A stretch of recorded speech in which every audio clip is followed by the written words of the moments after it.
Bible study. We have been in the book of Romans for, oh goodness, today makes 22 weeks of Bible study in the book of Romans, and some chapters, two weeks per chapter, and this one won't be that much because this chapter is only 14 verses. So we will hopefully make our way through this chapter and be able to move on. But we've been in a series of lessons, Bible study, just simply titled Back to the Basics. And we're just learning together and learning some of those basic terminologies of our Christian faith. Of course, we know salvation, but justification, sanctification, all those kinds of terms that we have run across. And tonight we are in Romans chapter 13. We'll be eventually reading the whole chapter, but we'll read a verse or two at a time, and then go back and discuss that. Thank you for being here personally. Thank you for those who will join us later, or are maybe joining us now on Facebook Live, and those who will join us on our YouTube channel and podcast. So I really enjoy the podcast because it just shrinks everything down real short, and I have it helps me stay focused if I want to go back and re-listen to something. So it might be something you like to do as well. So let's read the first two verses. Tonight is really talking about our obligation as Christians to the government. Now, I know that might be a hot topic after coming out of COVID, but we do have an obligation to the government as Christians. And so we're going to be talking about that. What is our response to the government? How the Lord sees the government, and how we are supposed to honor who God has put in authority over us. So all those topics will come up. You do have some questions in front of you. I'll try to make sure that I let you know when we're talking about those. The first two questions will be almost immediately in these first two verses. So let's go ahead and read that. It says, let every soul. What does that mean to you? Every means everybody, right? Even in New King James or King James, every means every. So it says, let every soul be subject to the governing authorities. For there is no authority except from God. And the authorities that exist are appointed by God. So two things. Everybody needs to be subject to governing officials. That includes us as Christians. We don't get off of that, even though we know that we are foreigners here. We are pilgrims passing through. However you want to put that, we still have a responsibility to be subject to the government. And the reason of that, and I'm answering your first two questions, by the way, the reason of that is because it was God who put them into that place of authority. And He appointed them for that. So let's go ahead and read the remaining of that next verse. Therefore, whoever resists the authority resists the ordinance of God, and those who resist will bring judgment on themselves. So here Paul is talking about our obligation to the government. He was also talking about to the, imagine, put yourself in this context. We know what it means today to be in subjection or to be under the authority of the government. But imagine you're a new Christian and you're living in Rome. This is the book to the Romans. And you have evil emperors and evil rulers. And here Paul is saying, you need to be subject to the governing authorities. How many would have a struggle with that, right? Do we sometimes have, I can tell you that sometimes I do, have a struggle with what the government wants to try to rule over me or maybe over us as a church. but we need to do as much as possible to be under that authority. There's actually a connection between chapter 12 and 13. Chapter 12 was talking about, towards the end, that if a Christian was not supposed to seek personal vengeance, that we were to leave it to the Lord. And what Paul is saying here, this connection between chapter 12 and 13, which you'll miss if you don't really dig into it, he's saying it's actually the government's responsibility to punish wrongdoers. And so what Paul is saying is the government, actually God put it in place, and he's put it there to help us as Christians, because the government should be punishing wrongdoers, which we know that sometimes that's not happening now, right? But that's the responsibility of the government.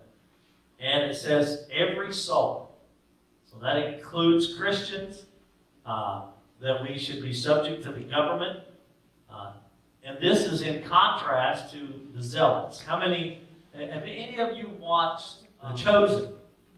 There's a disciple on there who is a zealot, right? What does that mean he was prior to becoming a follower of Christ? That means he was totally against the Roman rule. And he would have fought or killed, if necessary, to keep Rome from ruling over the Jews.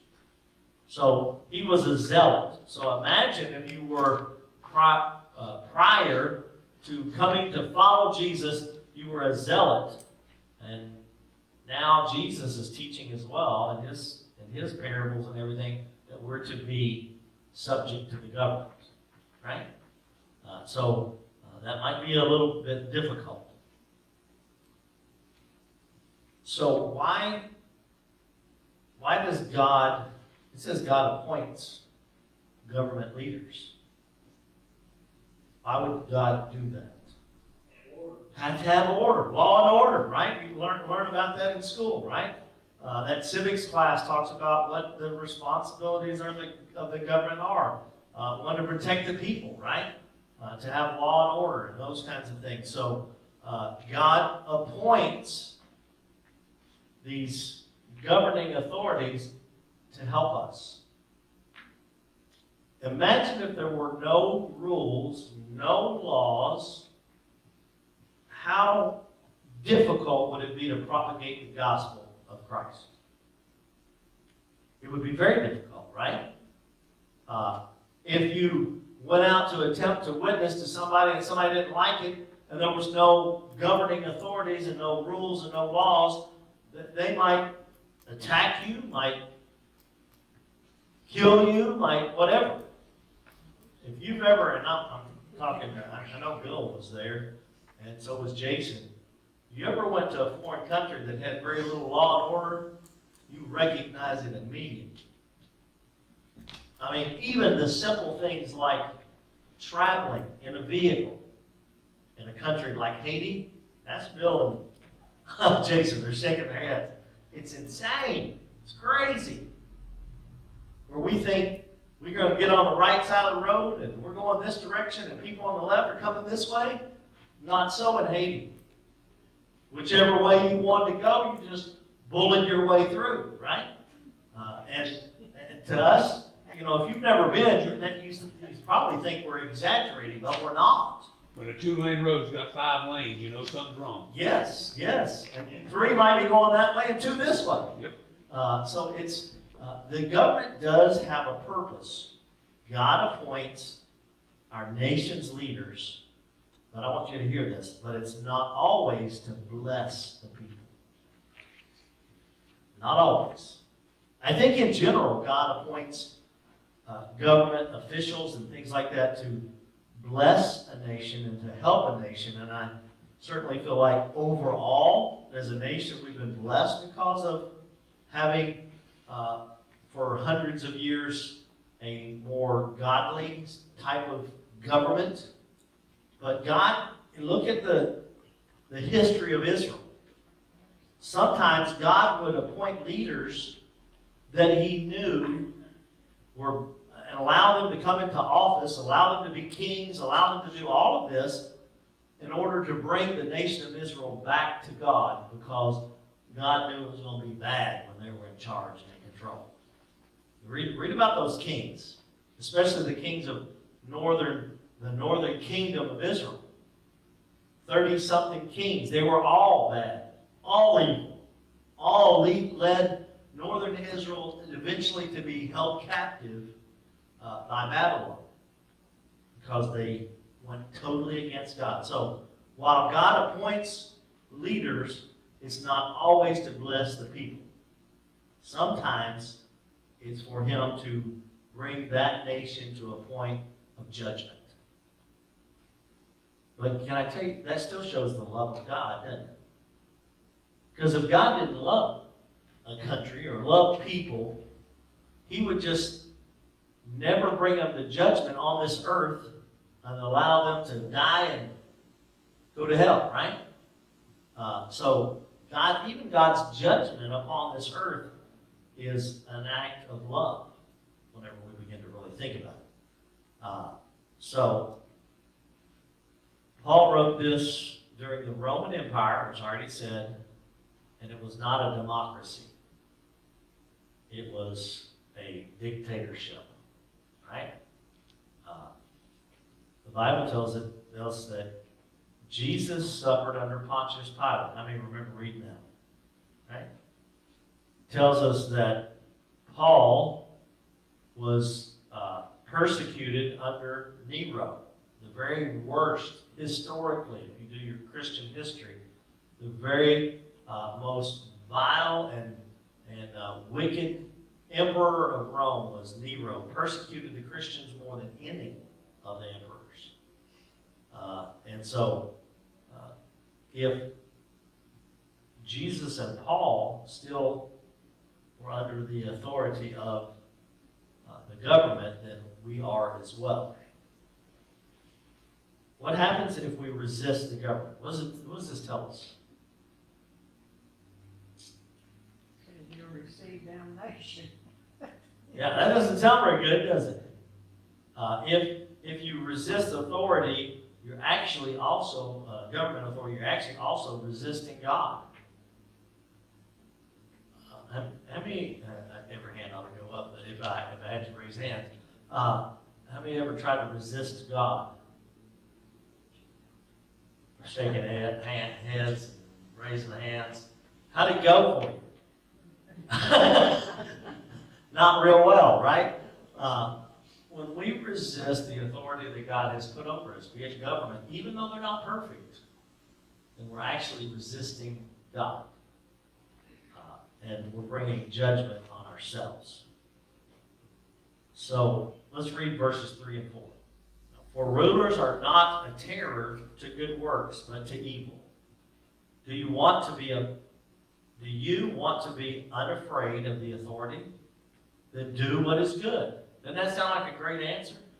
You don't want to be afraid of the government and what the rules and the laws are, then what's the answer? Do what's right, right? It sounds pretty simple, but we know that we struggle with sometimes doing what is right, right? And people besides Christians struggle with doing what's right. And you will have praise from the same, for he is God's minister to you for good. But if you do evil, be afraid, for he does not bear the sword in vain. For he is God's minister, an avenger, to execute wrath on him who practices evil. So the responsibility of the government is to punish and to deter evil doing. That's the responsibility of the government. Though we are citizens of another kingdom, we still have a responsibility here, right? To be obedient to the rules. That means pay taxes, pray for our state and local government and rulers. So we have a responsibility as Christians to do that. Not only to point out where they're wrong. I have no problem with pointing out where a government official may be wrong or be in error, but are we praying for them so that they don't do that, right?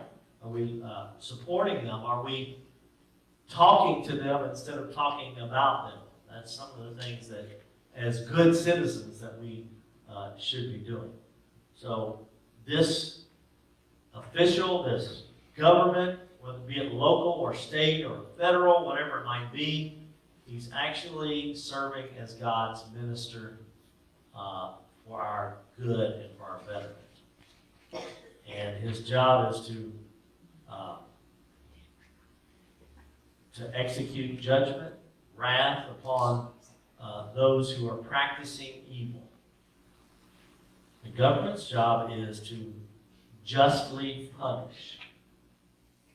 Not unjustly, but to justly punish. That's why we have, in particular in this country, we have a lot of rules, a lot of laws. But the responsibility of the government is to punish justly, not people who don't deserve it, but people who do deserve punishment, and to help God in holding us away from our sinful tendencies and to be a check. Why do we have laws and rules and all of those things? To keep people from going towards their selfish and their sinful tendencies. I mean, anybody knows that what does the Bible say that about the heart of a man? It is desperately wicked. And if left to his own devices, men will head in the wrong direction. I'm not talking about just, I'm certainly talking about even as Christians, if there was no discipline, no punishment in the kingdom of God, we also would do that if that would be our natural human tendency. If we didn't, but the government's there to hold mankind away from our normal tendencies to sin. So in here it says he does not bear the sword in vain. It's talking about maybe the more military aspect of the government, or the more maybe law keepers like police officers and things like that. But it says he does not bear the sword in vain. What do you think that means? What's it a reference to? It's actually a reference to capital punishment. It really is. Now, I don't know your view on that, but the Bible does not speak against capital punishment. It actually says that if the government needs to do that, then it should in order to keep law and order. I don't know how you feel about that, but that's what the Bible shows, and it's not that the Bible is supporting necessarily killing someone or capital punishment, but it is supporting obeying our officials and our government. And if you look at the Old Testament, you're going to see an eye for an eye, tooth for a tooth, those kinds of things. Is that God's grace, and is that really God's plan? Probably it's a part of God's discipline and judgment, but I think we also know that God is gracious and loving and merciful.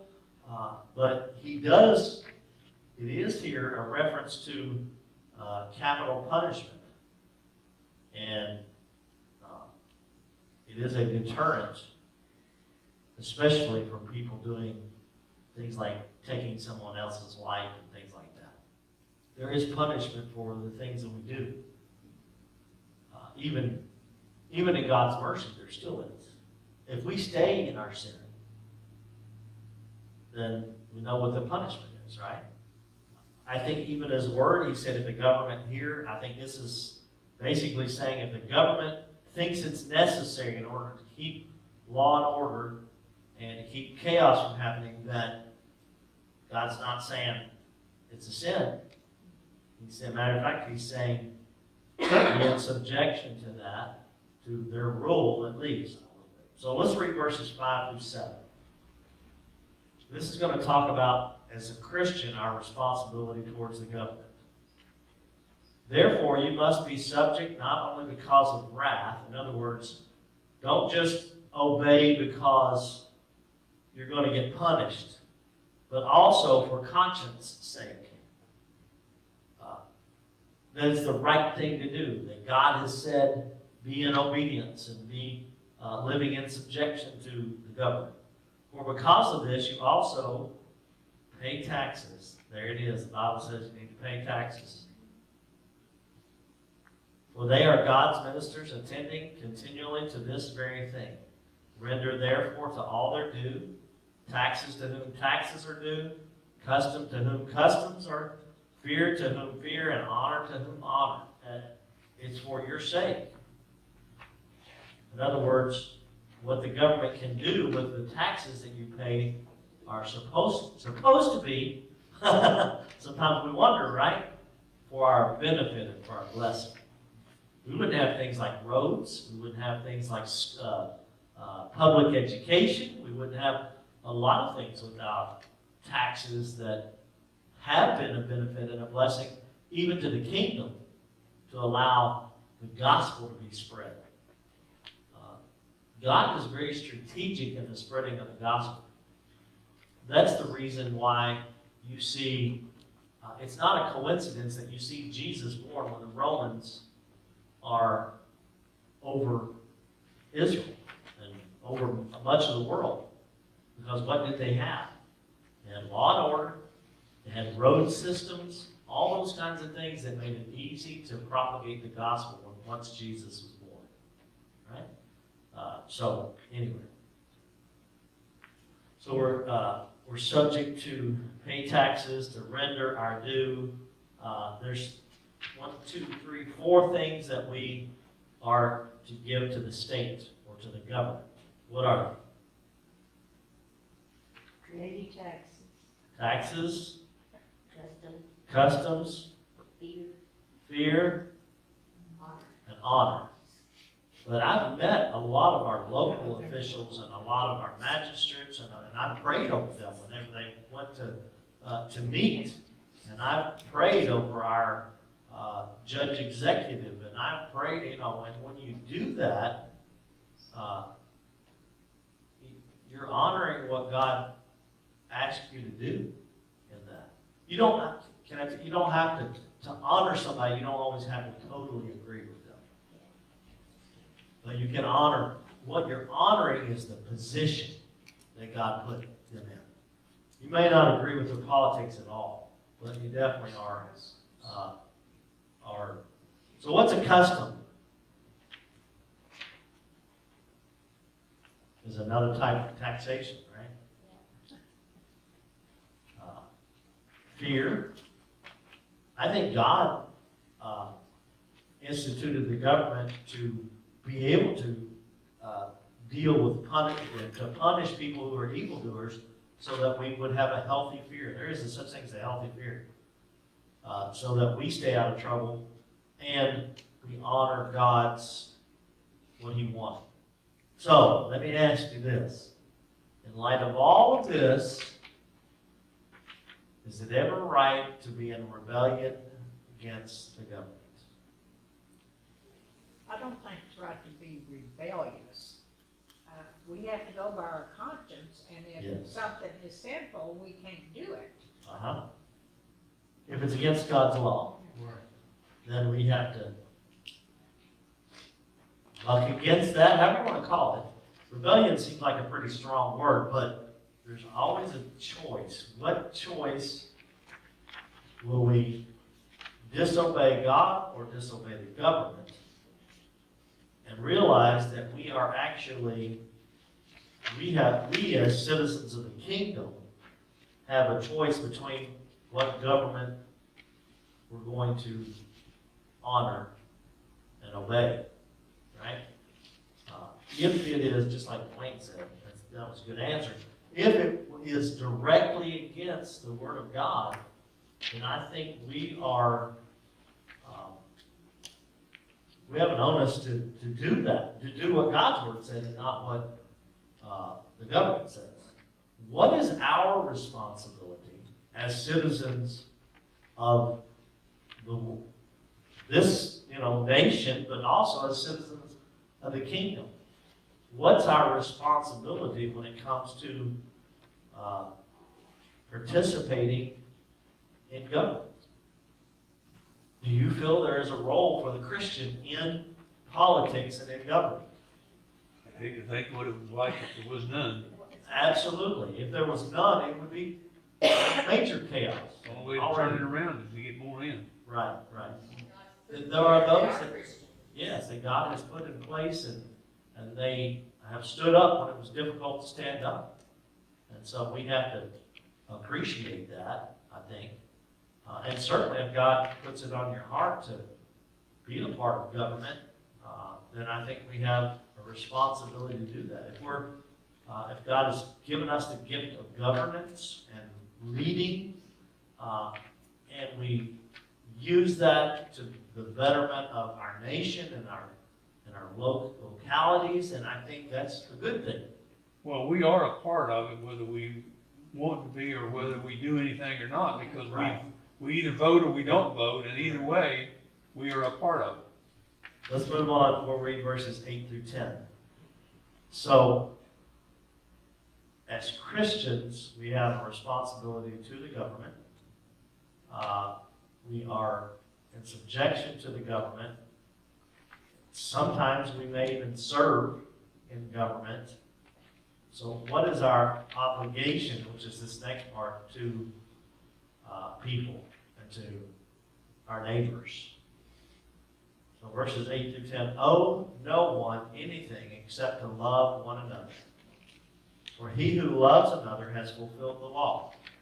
For the commandments, you shall not commit adultery, you shall not murder, you shall not steal, you shall not bear false witness, you shall not covet, and if there is any other commandment, are all summed up in this saying, namely, you shall love your neighbor as yourself.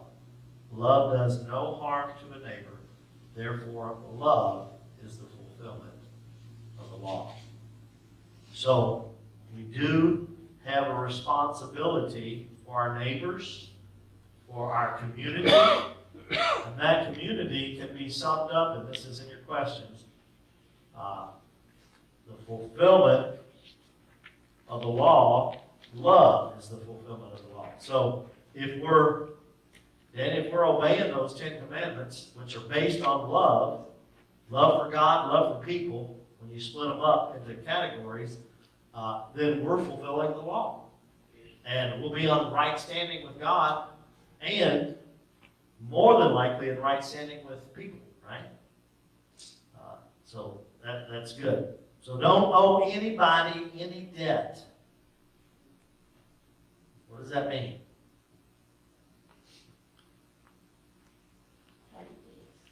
Pay your debts. And your most crucial debt is to love people. Right? It's specifically here is not talking about a financial debt, although if you do have those, you need to pay them. But it's talking about our debt to one another as humans, to love one another, right? And to carry out that obligation and to do what God's called us to do in that. By the way, the Bible never commands us not to borrow at all. It does say things like the borrower is slave to the lender, but in passages like in Matthew 5:42, if you wanted to look that up, it does not say that it's bad to borrow. So there are obligations when we borrow, but that's to pay it back, to help one another and to care for one another. And this is not just saying care for other Christians, although certainly we better be doing that, right? If we don't take care of our own, then we're going to be bad. But here it's saying to help your neighbor, those in need, those who are widows, those who, it doesn't say that here, but it does in the Bible, those who are orphans, all those kinds of things where we have a responsibility for more than just our own four. Now, the world may not be in agreement with that, but the Bible does say that. There is a system that was put in place in the New Testament to help widows and orphans and to feed them and do those kinds of things. And so we need to do as much as we can in that as well as Christians in our day. So to fulfill that, we are to love. What does that look like? How do you love? So if love is the fulfillment of the law, we can still do religious things and never fulfill the law. So we have to be careful. We can pay our tithes and not really show love. We can do all kinds of religious things, but here the call is to love. It's going to look like self-sacrifice. It's going to look like giving of yourself to help others and to benefit more than just your family and you. So it's going to look like that. So let's read verses 11 through 14, which will finish this up, which is about 15 minutes. And do this, knowing the time. Do what? Love. That now it is high time to awake out of sleep. Uh-oh. Might ring the bell. Time to get up, right? Awake out of sleep, for now our salvation is nearer than when we first believed. Man, is this fitting for our day or what? If I was preaching, I would be hitting this hard. Time to wake up! Wake up! I preached a sermon on this passage a few years ago. I don't know if any of you remember it. I set an alarm clock on that. Do you ever remember that? I set an alarm clock on that altar, and I had it purposely set to go off every 9 minutes. And I would go over, I set the alarm, and then I would hit the snooze instead of the shut it off. And when it go off again, I'd say, it's time to wake up, right?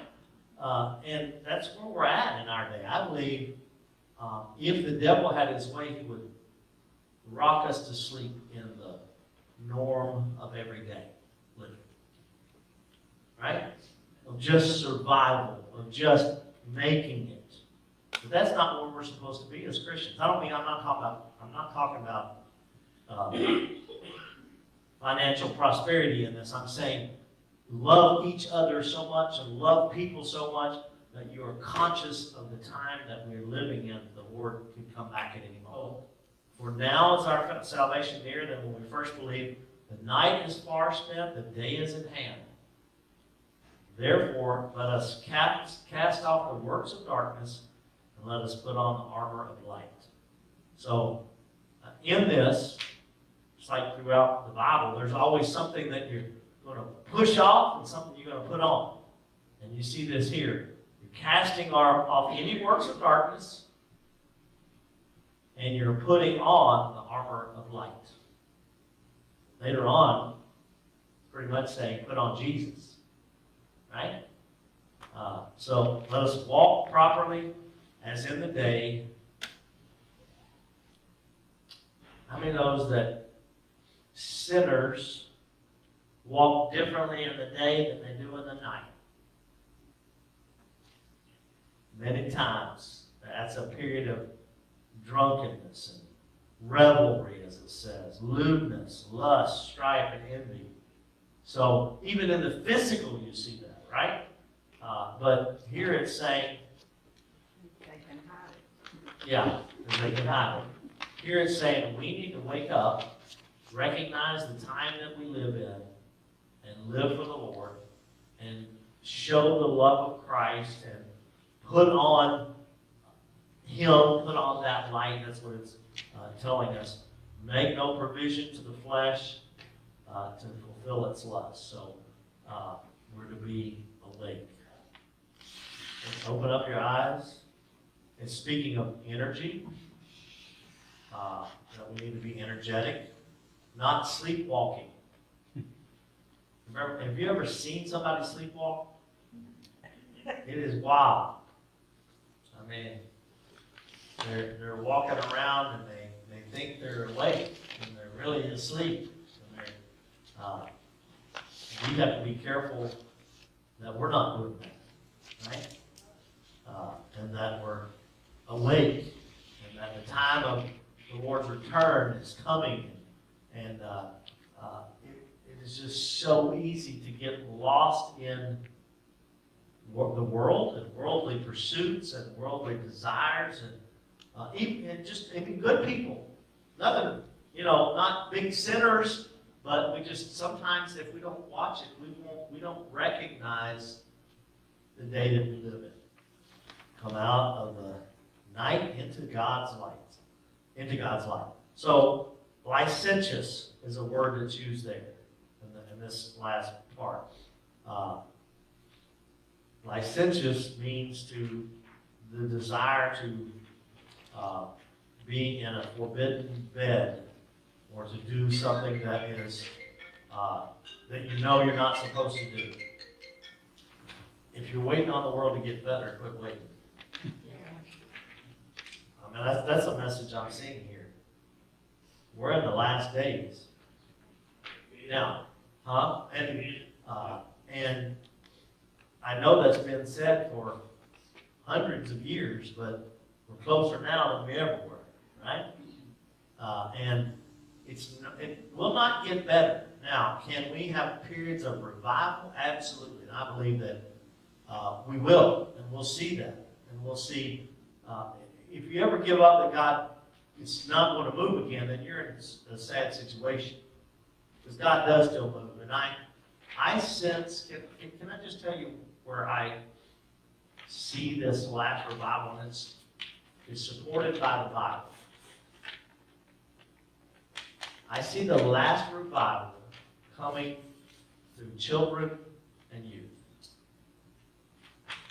I'm going to tell you why. Because the Bible tells us that the hearts of the children will be turned to the Father. And likewise, the Father to the children. So there is a restoration work that's going to happen in the last days. And I'm already seeing it, folks. As I talk to other ministers,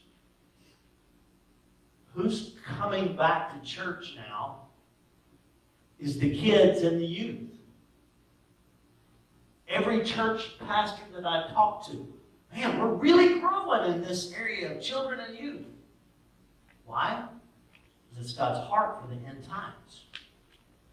And so, honestly, I'm kind of excited as I look at this and I see a move of God, and we're not going to miss this.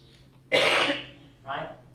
We're going to focus on not to the bad of middle-aged or elderly people, but that we're going to nurture them, and we're going to feed into them, and we're going to be a part of what the kingdom is about in the end days, which is young people, sons and daughters prophesying,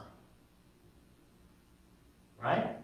And so I just want to give you a little flavor of what I see God doing in the kingdom. Sometimes we miss a little bit when we just have, and I'm not trying to be mean and saying, but sometimes we put blinders on and we only see our own church and our own, what we have seen.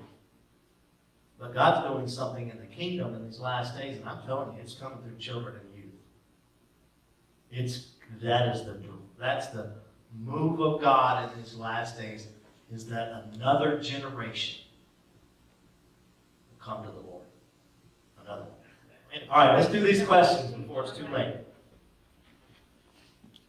So, who is to be subject to the governing authorities according to verse 1? Everybody. Every soul. Who does that include? Everybody. Including Christians? Yes. Okay, good. Question 2. Why are we to be subject to the governing authorities? Because God gave them the authority. They are ordained of God. God ordained them, appointed them, however you want to say that. I said this twice, hopefully you got it. God appoints a nation's leaders, but not always to bless the people. Question 4, when would we disobey governing authorities? Contrary to God's law. Contrary to God's law, yes. If you don't want to be afraid of governing authorities, what should you do? According to verse 3. Do that which is good. What's good? What's right, correct? Question 6, how does the government serve God's plan? It makes better world for Christians to work in. It does. Better roads, better communication. It also kind of holds us, one thing I mentioned too, is that it holds us in check, kind of so that we, at least the laws should hold us in check, so we're not just running off and doing our own simple thing. But yes, the government has many roles in assisting God's plan. Question 7, what is the sword a reference to? Punishment. Capital punishment. What 4 things are we to give to the government? Question 8. Taxes, custom, fear, and honor. Taxes, customs, fear, and honor. I didn't write that, folks, so don't blame it on me. Question 9. What is the fulfillment of the law, according to verse 10? Love. Love. And then final question. What are we to cast off and to put on, according to verse 12? Darkness, darkness, light. Light. Cast off darkness